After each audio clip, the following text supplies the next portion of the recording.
Pura Luca Vega arestado sa Maynila. Naharap sa pag-aresto ang embattled drug artist na si Amadeus Fernando Pagente, o mas kilala bilang Pura Luca Vega. Inaresto ang kontrobersyal na personalidad sa Maynila noong October 4, 2023, Wednesday. Ang pag-aresto ay nag-ugat dahil sa kanyang Ama Namin performance na nakakuha ng maraming pambabatikos online. Naharap din siya sa mga reklamo mula sa mga relihiyosong grupo tulad ng Hijos del Nazareno Central at Philippines for Jesus Movement. Sinampahan siya ng kaso ng Hijos del Nazareno Central dahil sa paglabag sa Article 201 ng Revised Penal Code, immoral doctrines, obscene publications and exhibitions, and indecent shows. Ito ay kaugnay ng Republic Act 10175, Cybercrime Prevention Act of 2012.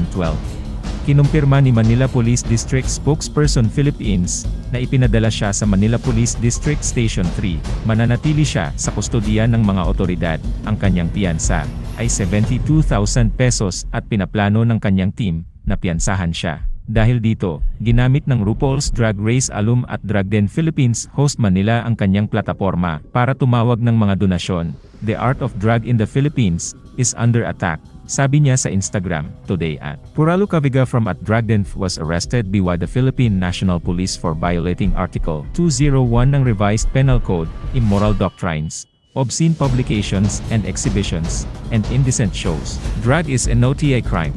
She added with the hashtag #PuraLucaVega. Nag-post din ang Maynila ng donasyong QR code at account number para makalikom ng pondo para sa piyansa ni Pura. Sa isa sa mga post ng kanyang mga kaibigan, magbubukas ang koponan ng mga channel ng pag-donate upang matulungan ang pagbayloot ni Luca.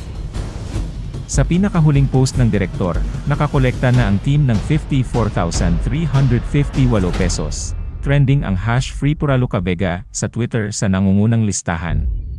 Binatikos ng maraming tao ang desisyong ito at binatikos ang sistema ng hustisya ng bansa. Inihambing nila ang kaso niya sa kaso ng iba pang sikat na personalidad na napatunayang guilty sa isang krimen, ngunit nanatiling malaya. Bukod sa pagkaaresto, idineklara rin siyang persona non grata sa ilang lokalidad.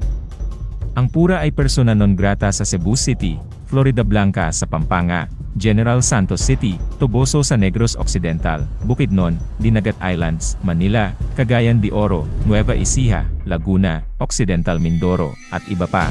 Sinabi ni Pura na nagulat sila sa warrant of arrest, hindi nakatanggap ng subpoena.